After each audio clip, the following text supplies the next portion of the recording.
दुर्गा सप्तशती का 7वां अध्याय। चंड और मुंड का वध। महर्षि मेधा ने कहा, दैत्यराज की आज्ञा पाकर चंड और मुंड चतुरंगिनी सेना को साथ लेकर हथियार उठाए हुए देवी से लड़ने के लिए चल दिए। हिमालय पर्वत पर पहुंचकर उन्होंने मुस्कुराती हुई देवी को, जो सिंह पर बैठी हुई थी, देखा।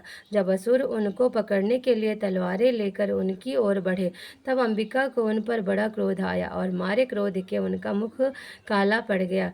उनकी भ्रुकुटियां चढ़ गईं और उनके ललाट में से अत्यंत भयंकर तथा अत्यंत विस्तृत मुख वाली लाल आंखों वाली काली प्रकट हुई, जो कि अपने हाथों से तलवार और पास लिए हुई थी।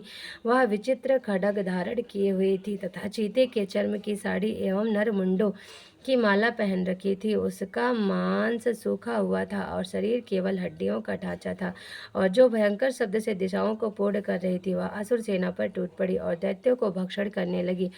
वह पार्श्व रक्षकों, अंकुशधारी महावतों, हाथियों पर सवार योद्धाओं और घंटा सहित हाथियों को एक हाथ से पकड़कर अपने मुंह में डाल रही थी, और इसी प्रकार वह घोड़ों, रथों, सारथियों व रथों में बैठे हुए सैनिकों को मुंह में डालकर भयानक रूप से चबा रही थी। किसी के केश पकड़कर, किसी की गर्दन पकड़कर, किसी को पैरों से दबाकर और किसी दैत्य को छाती से मसल कर मार रही थी। वह दैत्य के छोड़े हुए बड़े बड़े अस्त्र शस्त्रों को मुंह में पकड़कर और क्रोध से भर उनको दांतों से पीस रही थी। उसके कई बड़े बड़े असुर भक्षण कर डाले, कितनों को रौंद डाला और कितनी उसकी मार के मारे भाग गए। कितनों को उसने तलवार से मार डाला, कितनों को अपने दांतों से समाप्त कर दिया, और इस प्रकार से देवी ने क्षण भर में संपूर्ण दैत्य सेना को नष्ट कर दिया। यह देख महापराक्रमी चंड, काली देवी और देवी की ओर लपका, और मुंड ने भी देवी पर अपने भयानक वाड़ों की वर्षा आरंभ कर दी और अपने हजारों चक्र उस पर छोड़े।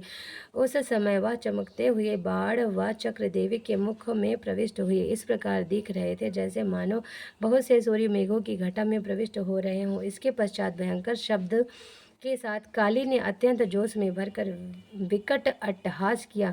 उसका भयंकर मुख देखा नहीं जाता था।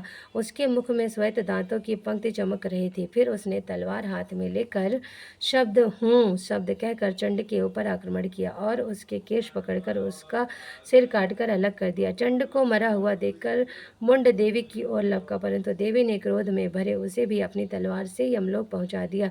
चंड और मुंड को मरा हुआ देखकर उसकी सभी बाकी बची हुई सेना वहां से भाग गई। इसके पश्चात काली चंड और मुंड के कटे हुए शिरों को लेकर चंडिका के पास गई और प्रचंड अट्टहास के साथ कहने लगी, हे देवी, चंड और मुंड दो महादैत्यों को मारकर तुम्हारे भेंट कर दिया है। अब शुंभ और निशुंभ का तुमको स्वयं वध करना है। महर्षि मेधा ने कहा, वहां लाए हुए चंड और मुंड के सिरों को देखकर कल्याणमयी चंडी ने काली से मधुर वाणी में कहा, हे देवी, तुम चूंकि चंड और मुंड को मेरे पास लेकर आई हो, अतः संसार में चामुंडा के नाम से तुम्हारी ख्याति होगी। बोलो नौ दुर्गा मैया की जय। यहाँ पर हमारा 7वां अध्याय दुर्गा सप्तशती का समाप्त होता है। बोलो नौ दुर्गा मैया की